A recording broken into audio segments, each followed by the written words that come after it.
म बुटोल थिएँ अनि यसो बाहिर एकछिन तरकारी किन्न गएको। तरकारी किनेर फर्किने बेलामा मेरो चप्पल चाहिँ चुड्यो के। हजुर। अब नयाँ चप्पल त किन्ने त हैसियतै थिएन त अनेस्टली भन्ने हो भने। त्यसले सिलाम भनेर त्यो एउटा सानो हुन्छ नि सिलाउने मान्छे त्यहाँ गएको अनि उहाँले चाहिँ 40 रुपैयाँ लाग्छ भन्नुभएको थियो। हजुर। मसँग चाहिँ 30 रुपैयाँ थियो। सिल्नु भएन। त्यो चप्पलले मैले झुन्ड्याएर कोठामा गएको मान्छे हो म। त्यो आर्थिक स्रोतै थिएन त। मैले भने नि म एकदम भनौँ न कि जसरी भए पनि लोकसेवामा नाम निकाल्नै पर्छ भन्ने हिसाबले गरेको मान्छे हो। तपाईँको अनुसार स्ट्रेस म्यानेजमेन्ट कतिको जरुरी छ लोकसेवा तयारी गर्दाखेरि? लोकसेवा बढ्ने मान्छेलाई स्ट्रेस म्यानेजमेन्ट गर्न एकदम जरुरी छ। एक त पहाड जस्तो सिलेबस आफैमा त महासागर छ। त्यसपछि अब जसरी भए पनि अब सफल हुनुपर्छ भन्ने। किनकि लोकसेवा पढिरहेको मान्छे पछि यदि असफल भयो भने ऊ त लोकसेवाबाट बाहिर निक्लिन्छ तर लोकसेवा चाहिँ उसको भित्रबाट बाहिर आउन सक्दैन।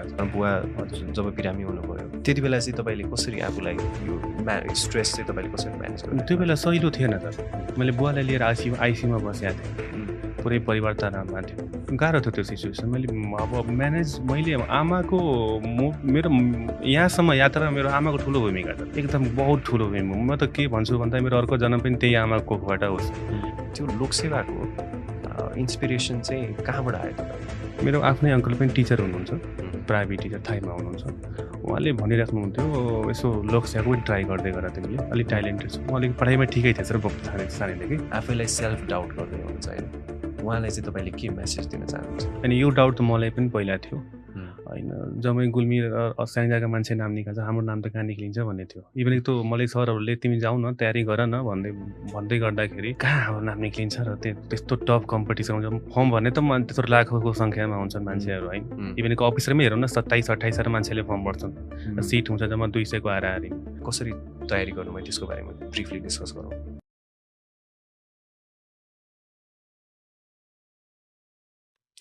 नमस्ते, वेलकम टु नाइस टक्स। सधैँ जस्तै आजको यस एपिसोडमा पनि एउटा महत्त्वपूर्ण विषयमा हामीहरू छलफल गर्नेछौँ। यो महत्त्वपूर्ण विषयमा छलफल गर्नको लागि आजको हाम्रो गेस्ट हुनुहुन्छ सत्यदेव लोहार।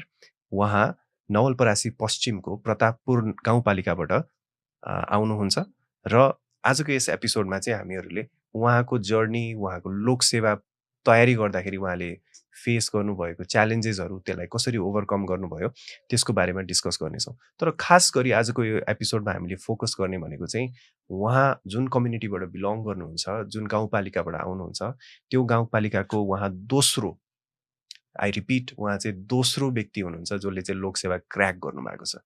This is huge, this is significant.